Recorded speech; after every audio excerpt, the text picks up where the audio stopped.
Hai,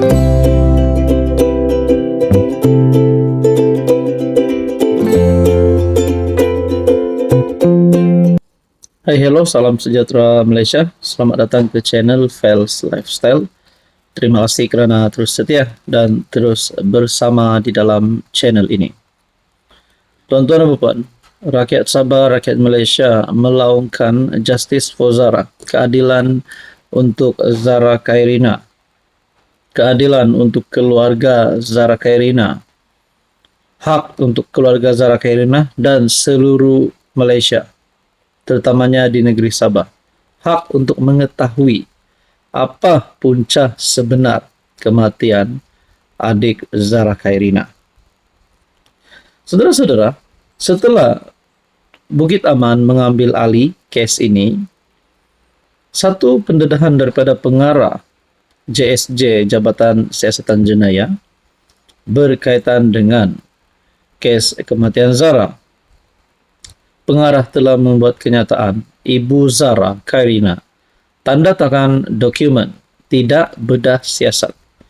Setelah pengarah mengeluarkan kenyataan ini, ramai yang mulai tertanya-tanya kenapa ibu kepada Zara tanda tangan dokumen tersebut untuk tidak bedah siasat. Oke, sebelum saya teruskan, saya perkenalkan sebentar kepada Anda.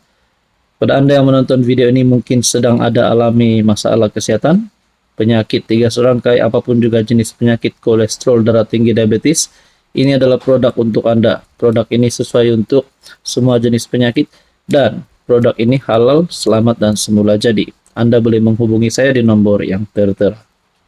Kita teruskan. Ada netizen mulai tertanya-tanya kenapa Ibu Zara tanda tangan dokumen untuk tidak bedah siasat. Tapi ini diumumkan oleh pengarah Jabatan Siasatan Jenayah. Dalam ruangan komen di media sosial, beberapa komen yang saya lihat, mereka kata, mungkin pada waktu itu ibu kepada Zara sedang dalam keadaan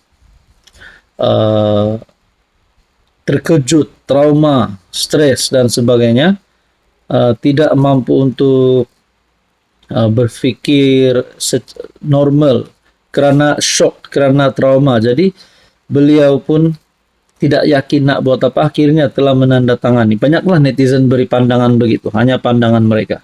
Tapi yang tahu hanya Ibu Zara, sebab beliau yang mengalami perkara ini.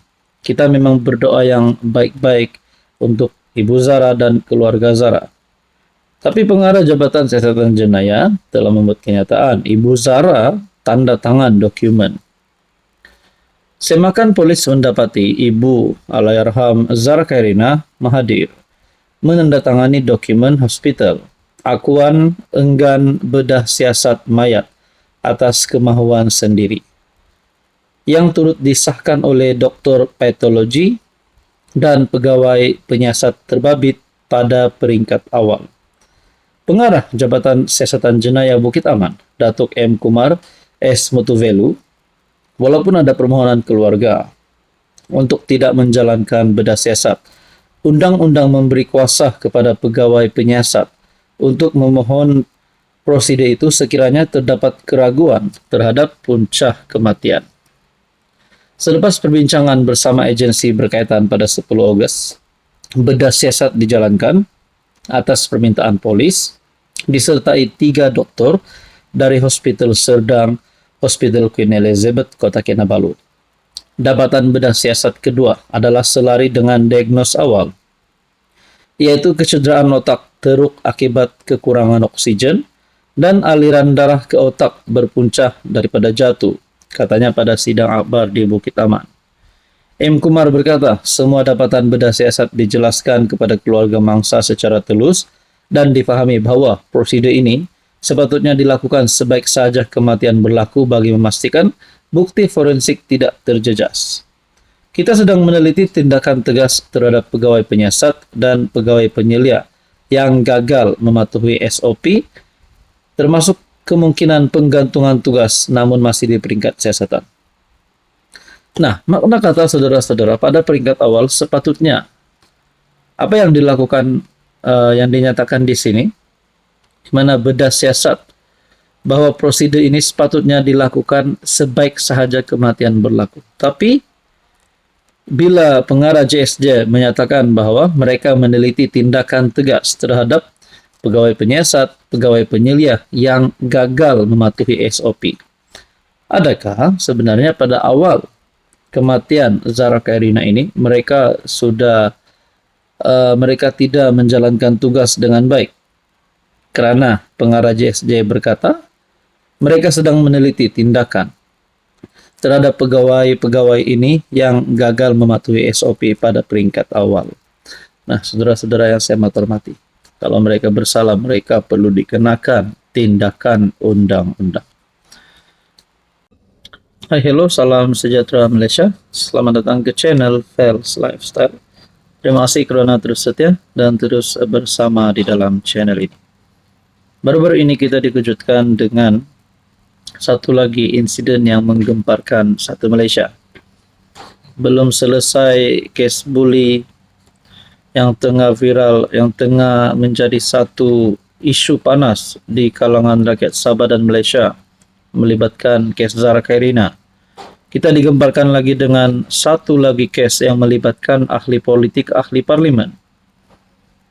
Mungkin Anda sudah mendengar berkaitan dengan serangan terhadap anak kepada ahli parlimen Pandan, bekas timbalan Presiden PKR Rafizi Ramli.